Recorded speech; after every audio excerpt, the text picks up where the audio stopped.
I think it's important to be where you are at all times and thus grow from where you are. I think where you are, with that being the present moment, is the most important place that you could start from, resume from, and just be at. I'm almost done with my book, The Power of Now, and I decided to write a summary about I took away from the book up until that point. I'll probably will do it again once I'm finished with the book, but something told me to just write a summary. In a world full of polarities, it's best not to attach yourself to one thing and make an identity out of it. What can make you happy today can make you uncomfortable tomorrow. Living in a world of form, everything is constantly undergoing a transformation onto its next form.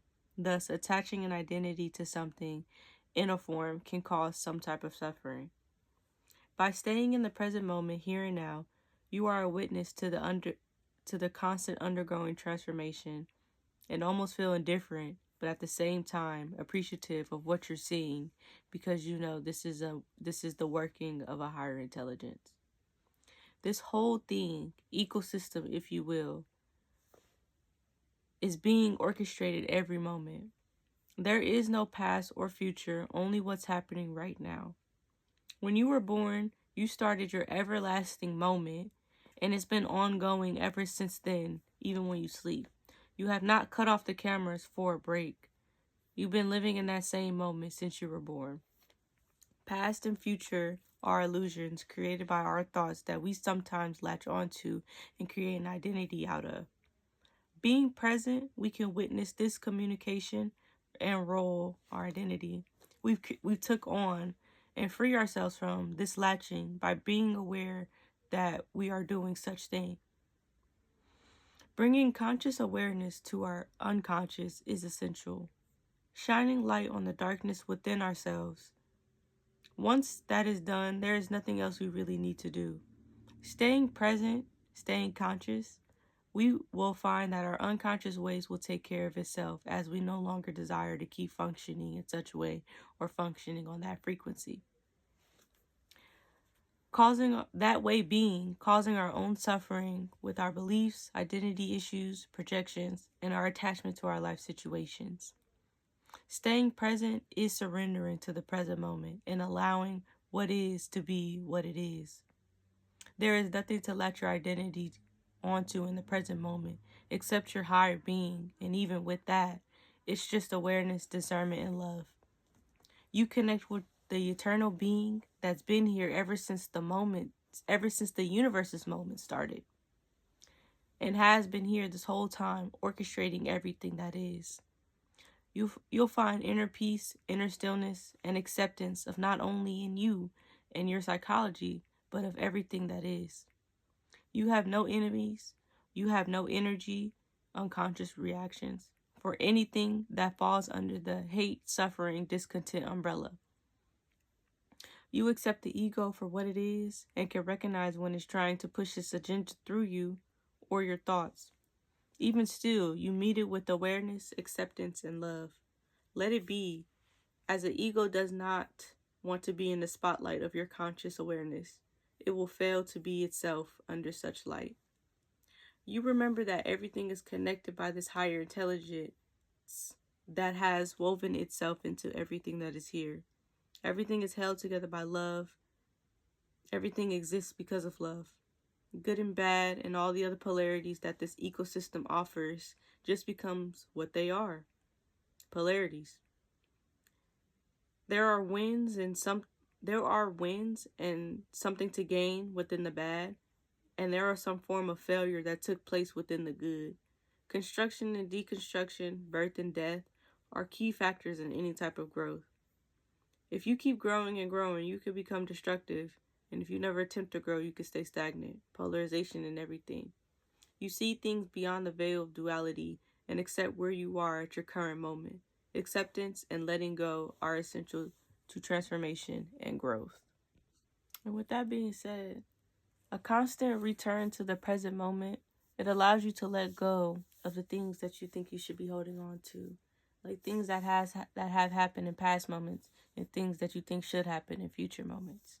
I know I reiterate this a lot, but really, once you step into the present moment, the transformation that takes place, that occurs, is very profound. And it's very simple, too. It's not simple as in, like, just letting go and that be the end of that. But no, once you really take a look at your ego for what it is and just observe it and not judge it and not judge yourself for functioning in your unconscious habits or your unconscious ways, learned behavior, conditioning. Once you observe yourself from a place of acceptance and from a place of just being and feel indifferent towards it, then you can see it for what it is and you can choose whether you want to keep going with this or you want to stop. Do you want to keep suffering or do you not? I don't mean to be so blunt with it, but honestly. And another key factor, like I said in the summary, was meeting yourself with love. When you meet yourself with love, it's more easier to see things from where they came from, to get the root and unroot everything that is causing you suffering and attachment to the form in this 3D world or material things in this 3D world. And you go back to, you see yourself in your essence and you see yourself for the being that you are and not the labels that people tend to place on yourself or shit. Even I tend to place on myself at sometimes. I find myself doing this practice by when I find myself either projecting my feelings onto something or noticing when my emotions want to take over and cause a grand reaction to something that doesn't probably need a grand reaction. I return to the present moment, but I also meet myself with love. I don't disregard myself. I don't judge myself for even wanting to react in that way or having that unconscious belief system or unconscious habit to react in a certain way. I don't judge myself for that way. And even if I do react, I observe myself reacting and not like, why did I do that? But more so, okay, this is why I do that. And then there in the present moment, as I'm observing, I can undo what has been done so I can move on to something else or move on to a different way of doing things.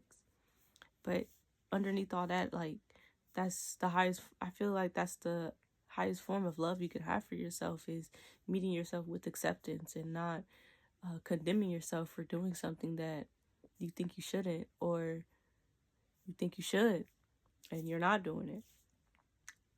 And knowing that you can build yourself up frame by frame, moment by moment. Anywhere you want to get to, you can get to. It's just a matter of awareness and perspective changes. But you have to be aware to even have the perspective changes in the first place. And when I say feeling indifferent towards the polarities and feeling indifferent towards what is happening, it doesn't mean become numb inside. It means, to me at least, to know that this is polarity, to know that this is like everything is interconnected and everything is happening for a reason. And from the interconnectedness, I would say from the interconnectedness, you see where habits were picked up at one point. And I have now, from being aware of said habits, I have the option to put them down